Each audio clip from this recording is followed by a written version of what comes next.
जय हो। खुश रहो द्वारपाल, खुश रहो। द्वारपाल। हाँ महारानी।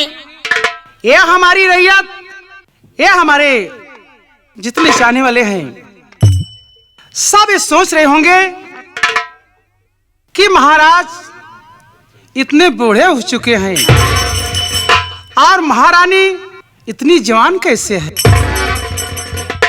शायद आप सबको मालूम नहीं, मैं महाराज की दूसरी पत्नी हूं। मेरा नाम जलपा देवी है और मेरे सवत का एक लड़का है जिसका नाम शीतल है। शीतल अपनी पढ़ाई करने के लिए लंदन गया है, लेकिन शीतल को लंदन जाने के बाद महाराज ने मेरे साथ शादी करके मुझे अपने घर ले आए। जरा सोचिए, महाराज बुढ़े हो चुके हैं, मैं जवान हूं। मैं इस राजमहल में आकर पछता रही हूं। मेरे माँ बाप पैसे के लालच में, धन दौलत के लालच में ऐसे बूढ़े आदमी के साथ मेरी शादी कर दी। मैं तो इस महल में आकर इस तरह से तड़प रही हूं जैसे जल बिना मछली तड़फड़ाती। मैं भी अपना दिमाग लगा के अपना जीवन कायदे से व्यतीत कर रही हूं। कैसे? इस महल में मेरा एक देवर है जिसका नाम दुर्जन सिंह है। वो भी जवान है, मैं भी जवान हूं। अपने में दिल की प्यास अपने देवर से मिल मिल के बुझा लेती हूं और मेरा देवर मुझसे बहुत प्रेम करता है। मैं भी दुर्जन से बहुत प्रेम करती हूं। आज कई दिन हो गया दुर्जन मुझसे मुलाकात नहीं किया। ना जाने किस काम में व्यस्त है, पता नहीं क्या है, कैसा है।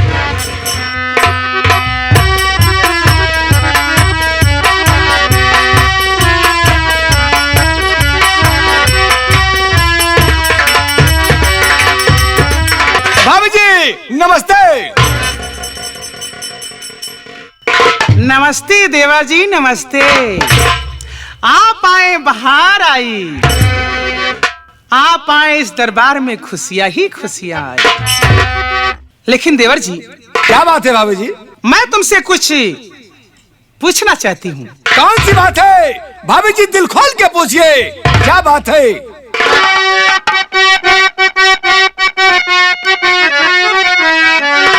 बात क्या है देवर जी बताओ मुझे, राज दरबार क्यों इतना सजाया गया। महाराज को ऐसी क्या खुशी मिल गई, बेवजह इतना पैसा लुटाया गया।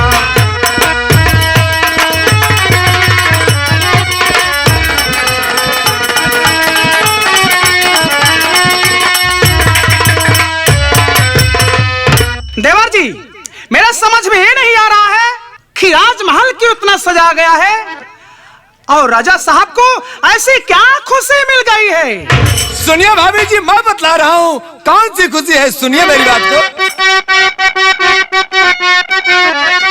आपकी पहली शबत है कि जो मर चुकी उसका बेटा है शीतल घर आ रहा। बस इसी उपलक्ष्य में खुशियाँ अरे मनाई है जा रही। सारी जनता है खुशहाल, सच कहे रहा।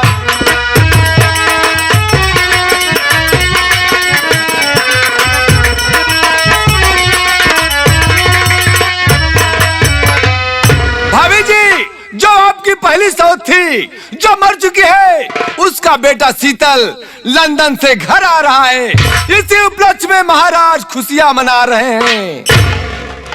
आपकी बात सुनकर मेरा दिल दुखी, उसके आने से परेशान हो जाएंगे। ठीक है भाभी। धोखा देकर महाराज को हम यार तुम लूटते थे मजा और हम और तुम। क्या बात है?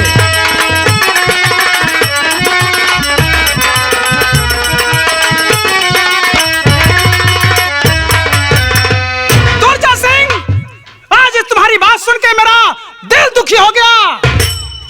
अगर शीतल घर आ जाएगा तो सारा बना बनाया खेल चौपट हो जाएगा। ठीक कहा भाभी जी, ठीक कहा। अरे महाराज को धोखा देकर आज तक हम तुम ऐसा आराम करते चले आए हैं। महाराज को धोखा देकर हर समय हम तुम मौज मस्ती करते हैं। सुनिए मेरी बात को भाभी जी। अरे हम तुम्हारी बातों से इनकार मुझको नहीं, वस्त्र का जामू मुझको पिला दीजिए। मार का तेरे दीवाना, अरे भाभी सुनो, अपने सीने से मुझको लगा लीजिए। भाभी जी क्या क्या?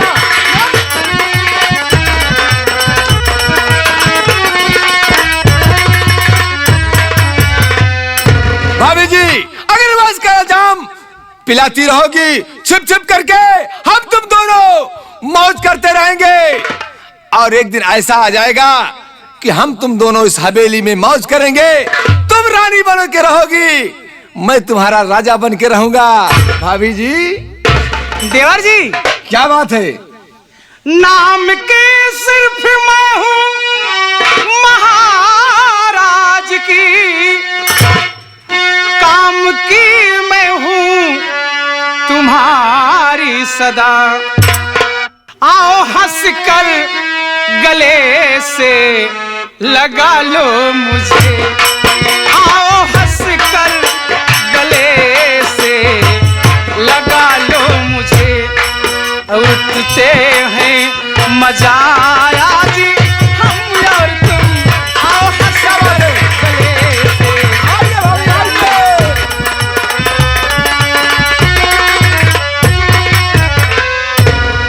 अरे देवर जी, अरे इस महल में मैं तो सिर्फ नाम की हूँ महाराज की। ठीक है भाभी। काम की तो मैं सिर्फ तुम्हारी ही रहूंगी। ठीक है भाभी, हम तुम छिप छिप करके मोहब्बत प्यार मोहब्बत करते रहेंगे। ऐसा वक्त आएगा किसी दिन रास्ते का कांटा साफ हो जाएगा। देवर जी क्या बात है भाभी जी? जब तुम्हारी शक्ल मैं जिस दिन नहीं देखती हूँ, कसम से क्या बताऊं, मुझे चैन नहीं मिलता है। मैं ऐसी तुम्हारी शक्ल देखने के लिए रात दिन तड़पती रहती हूँ। भाभी जी मत पूछो, ये बात तो मत पूछो। मेरा तो दिल कहता है साला घर छोड़ के बाहर जाऊं नहीं। क्या करूं, मजबूर हूं। बड़े भैया से कहीं अगर राज खुल गई तो बहुत बुरा हो जाएगा, इसलिए जाना पड़ता है। नहीं तो मेरा दिल कहता है कि तुम्हें पकड़ के बैठा रहूं। ए देवर जी क्या बात है भाभी? हमारी ओरिया हो राजा। क्या बात है भाभी? हमारी ओरिया,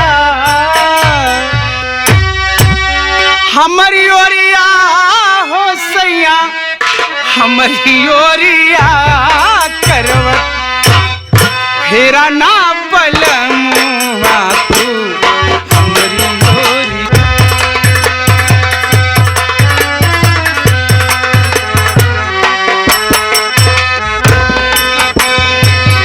हमारी ओरिया हो राजा, हमारी ओरिया।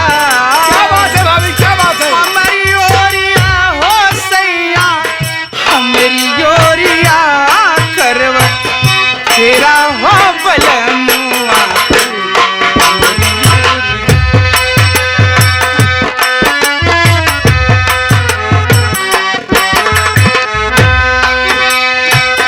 आई संजवनिया का तौना क्या बात है?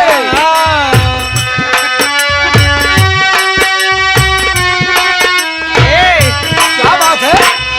ऐसन जवनिया का तौना पैबा।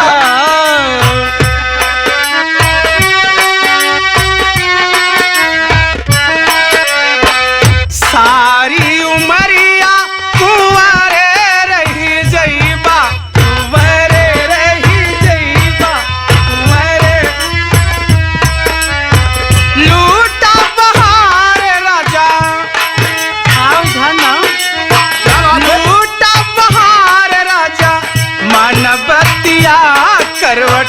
फेरा हो बलमुआ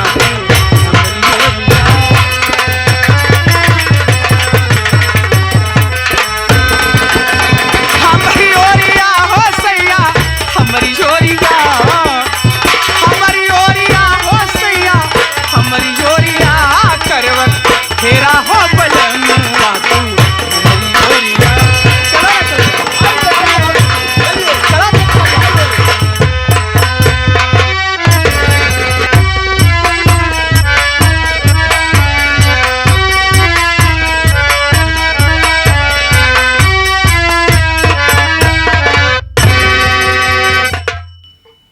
आदरणीय दूर दराज से आए हुए नौटंकी कला के प्रेमी भाइयों से मेरा नमस्कार। साथ ही साथ आप सब मेरा परिचय लीजिए। मैं कौन हूँ, कहाँ का रहने वाला हूँ और मेरा नाम क्या है। साथियों, मेरा नाम शीतल कुमार है। मैं मौजा किशनगढ़ महाराज कौशल सिंह का बेटा हूं। एक बहन है जिसका नाम वंदना है। पिताजी अपनी दूसरी शादी कर लिए हैं, तो दूसरी शादी कर लिए हैं तो मुझे माँ का प्यार मिलेगा, अच्छी बात है। जब मैं छोटा सा था तभी मेरी माँ का देहांत हो गया था, वो भगवान को प्यारी हो गई थी। अब पिताजी दूसरी शादी किए हैं तो मैं इस पर बहुत खुश हूँ। लंदन में मैं पढ़ाई करता हूँ और पत्र भेज दिया था कि पिताजी मैं 5 मई को घर आ रहा हूँ। इतनी देर आए हो गया लेकिन अभी तक कोई नौकर कोई आदमी यहाँ नहीं आया।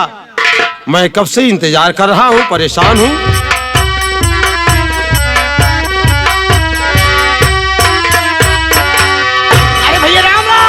राम राम राम राम। कहिए रामू, क्या समाचार है। भैया बाबू भेज रहे हैं, कहा रामू चला जाए स्टेशन पे। भैया क्या कहना चाहते, बोलो। हम तो आइए भैया, भैया सोनवा हमका दे देते, हम ले ले।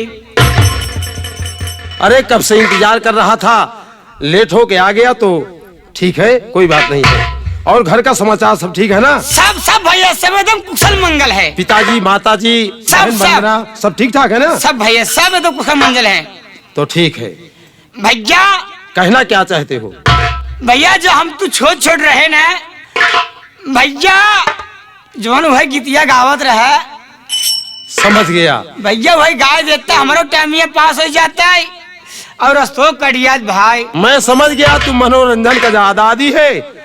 जब घर पे रहते थे तो मनोरंजन होता था, वही आज तुम भी चाहते हो। हाँ भैया, हाँ भैया। तो ठीक है, एक मिर्जापुरी कजरी पेश है। ठीक है भैया।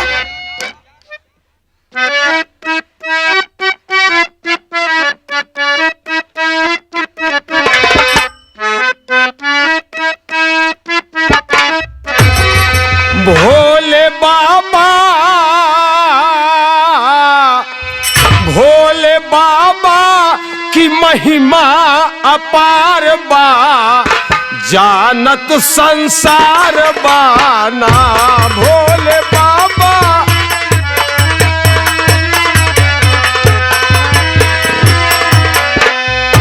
भोले बाबा की महिमा अपार बा, जानत संसार बाना।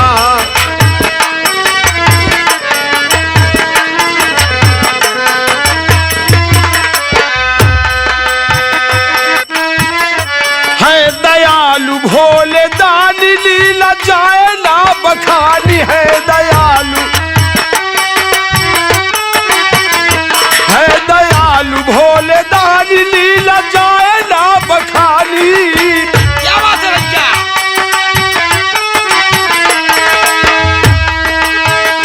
मास सावन में, मास सावन में खुला दरबार बा, जानत संसार बाना।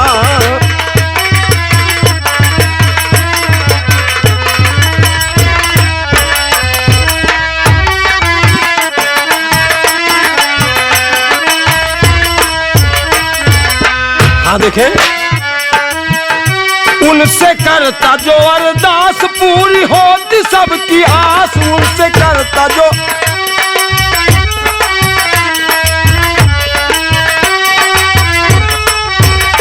उनसे करता जो अरदास पूरी होती सबकी आस, उनसे करता जो अरदास।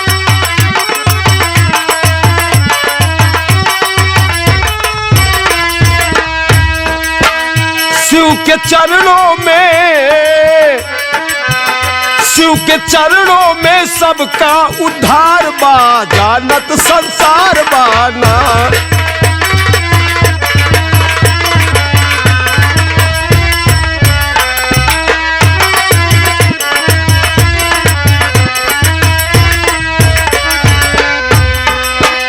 भक्त लई के चल कंवरिया पहुँच काशी जी नगरिया, भक्त लई के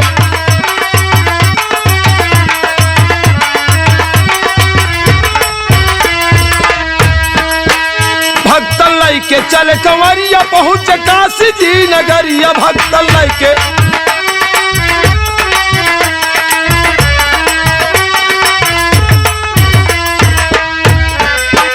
बोल बम के चारों दिशा बोल बम के बहार बा, जानत संसार बाना।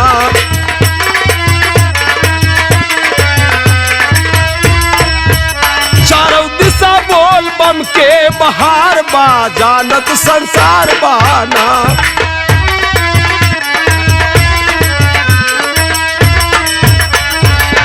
भोले बाबा, भोले बाबा की महिमा अपार बा, जानत संसार बाना।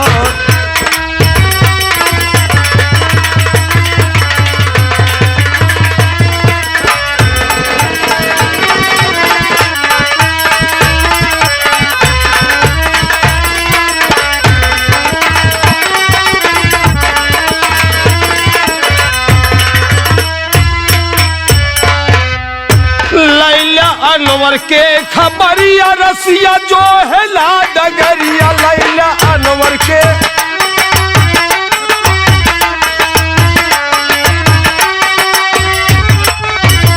लैला अनवर के खबरिया रसिया जो है ला डगरिया रसिया।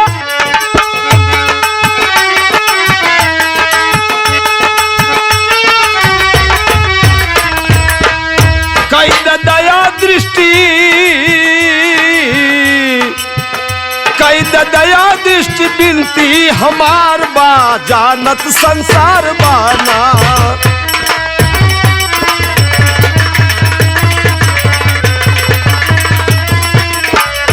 कैद दया दृष्टि बिनती हमार बा, जानत संसार बाना।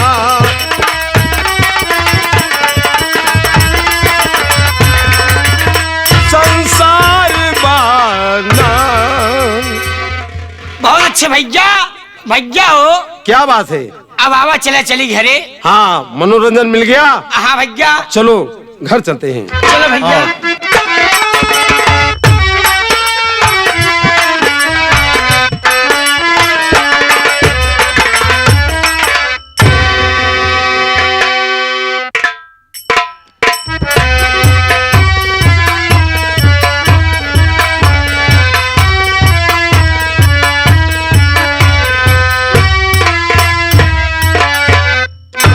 पिताजी प्रणाम। खुश रहो बेटा।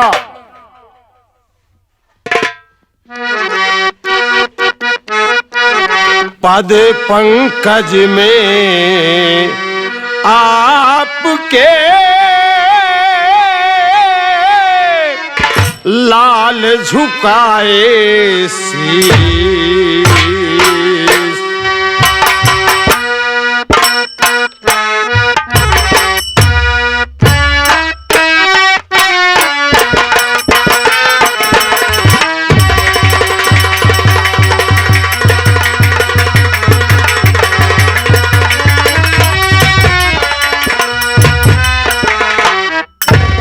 पद पंकज में आपके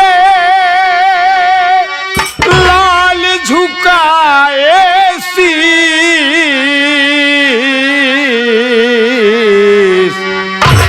और प्रेम पूर्वक बेटे को दीजिएगा आशीष।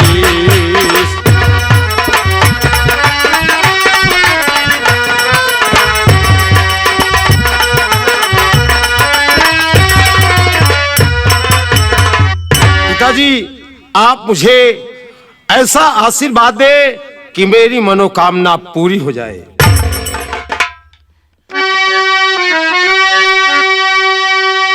बेटा शीतल, तो जुग जुग जुए बेटा मेरे, खुश रखे घनश्याम,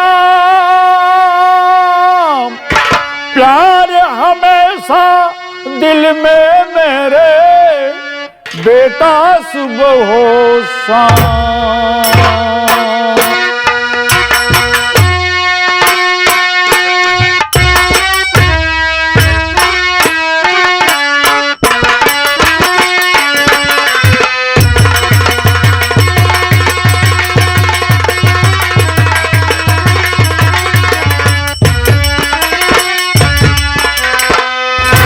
बेटा शीतल, क्या तो बात? करो राज दिल साफ इजहार बेटा,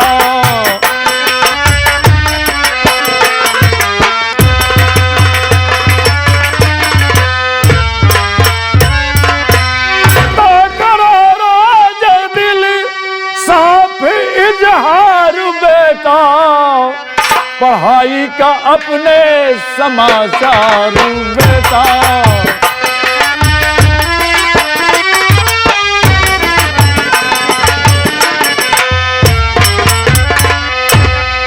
बेटा अपने पढ़ाई का समाचार बताओ, तुम्हारा परीक्षा कैसे रहा? पढ़ाई किया जितनी इच्छा पिताजी,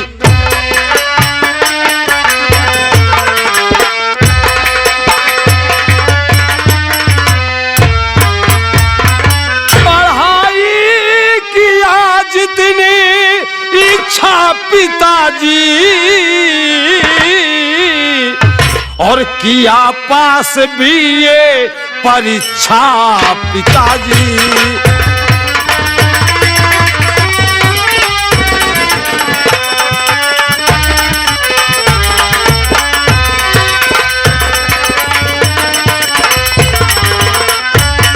पिताजी, जितनी मेरी इच्छा थी मैं पढ़ाई कर लिया हूं, बीए पास हो गया हूं, अब मुझे नहीं पढ़ना है। अच्छी बात है बेटा। बेटा शीतल, ये तुम्हारी नई माँ है, इनके चरण लागो और इनसे आशीर्वाद लो। अच्छी बात है। तुम्हारे चरण में झुका शीस मैया,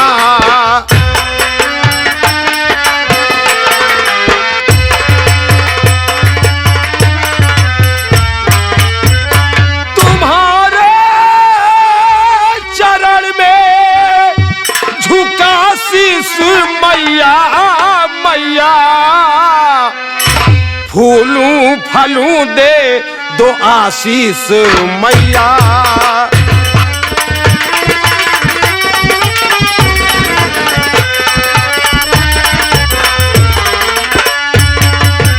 दादाजी, आप मुझे आशीर्वाद दीजिए, मुझे माँ का प्यार मिलेगा, बड़ी खुशी की बात। हमेशा रहो तुम खुशहाल बेटा, हमेशा रहो तुम खुशहाल बेटा,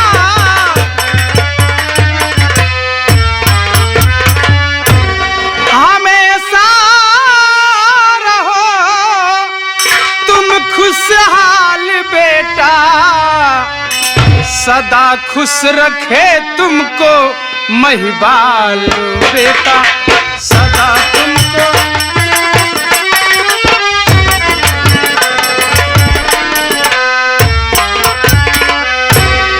बेटा हमेशा खुश रहो, तुम्हें मेरी उम्र लग जाए, तुम्हें इस दुनिया की सारी खुशियां मिल जाए बेटा।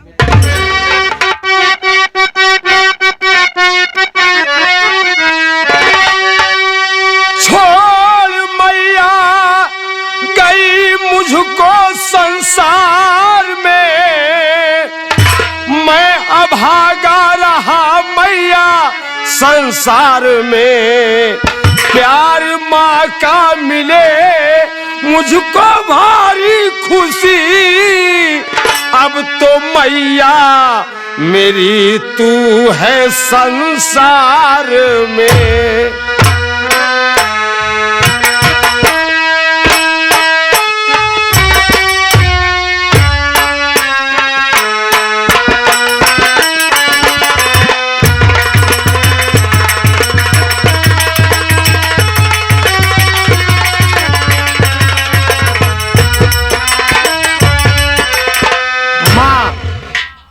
अब तो तू मेरी मैया है, मुझे माँ का प्यार मिलेगा। मेरी माँ बचपन में मुझे छोड़कर भगवान को प्यारी हो गई थी, अब माँ का प्यार मिलेगा। मैं बहुत खुश हूँ माँ, मैं बहुत खुश हूँ।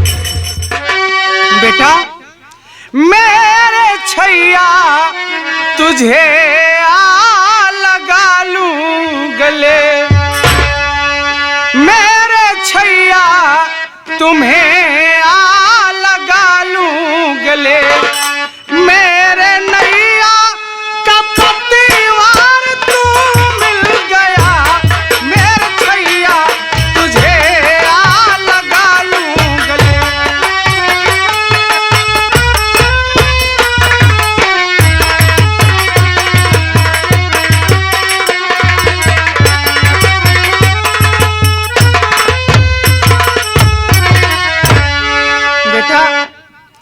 माँ तुम मुझे माँ समझते हो, मैं भी तुम्हें अपना सगा बेटा मानती हूँ। तुम सदा खुश रहो बेटा। अरे तुम्हें तो मेरे नैया का पतवार हो बेटा। तुम्हें इस दुनिया की सारी खुशी मिल जाए और तुम सदा अपना फर्ज निभाना अपने अधिकार से बेटा। माँ मुझे तो बहुत खुशी है, पहले से मैं कह दिया मुझे माँ का प्यार बराबर मिलता रहेगा। माँ के और पिता के इशारे पे हर काम करता रहूंगा। बेटा शीतल, यही तो अपने दिल में मैं भी सोचा था कि जब मेरा बेटा आएगा तो उसे माँ की याद आएगी, इसलिए मैं तुम्हारी नई माँ को लाया हूँ। आज मेरा परिवार कितना खुशहाल है। बड़े खुशी की बात है पिताजी। चलो बेटा, चलो आओ।